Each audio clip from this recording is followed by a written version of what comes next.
Dans ce projet, on s'est intéressé à la vidange d'une bouteille d'eau avec rotation légère par la formation d'un vortex. Et on a étudié ses caractéristiques, ainsi que les paramètres qui ont un effet dessus.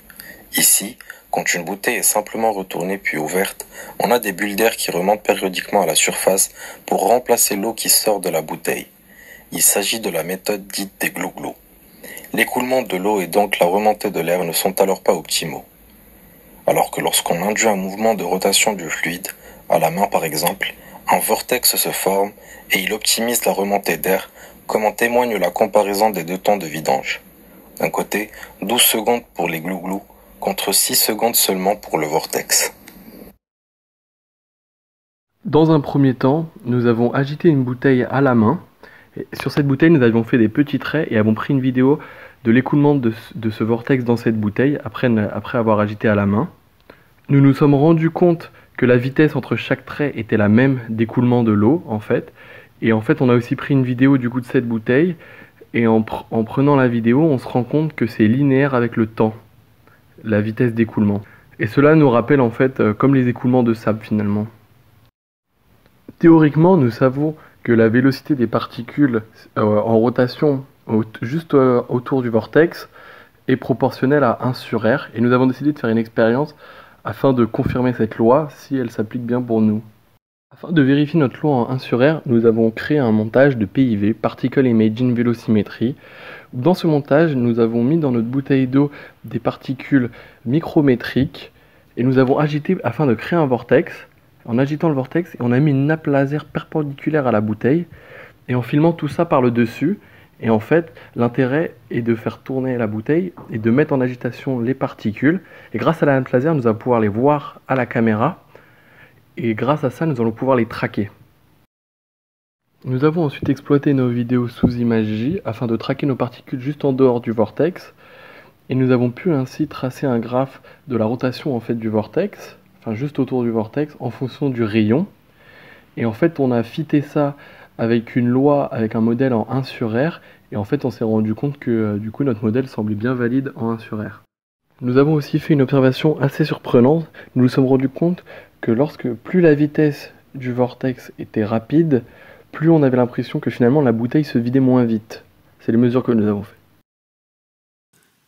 En ce qui concerne la forme du vortex, on observe sur nos expériences que la surface libre semble rester constante lors de l'écoulement pour une même section.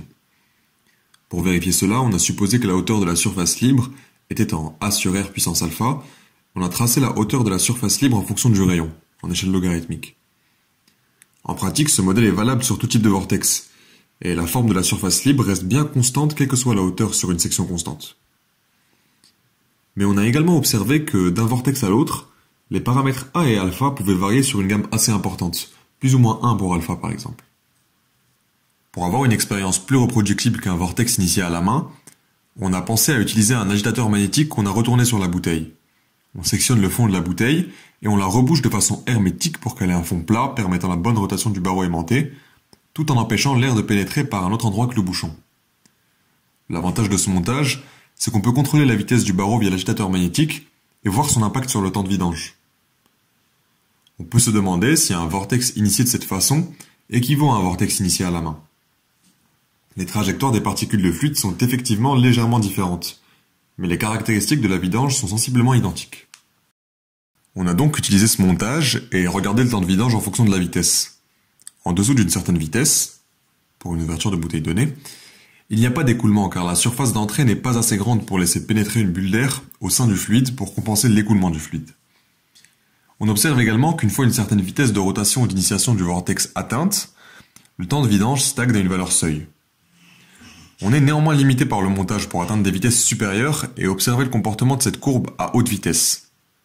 Par contre, en initiant le vortex à la main, on a pu atteindre des vitesses importantes dans le fluide qu'on a observé par PIV.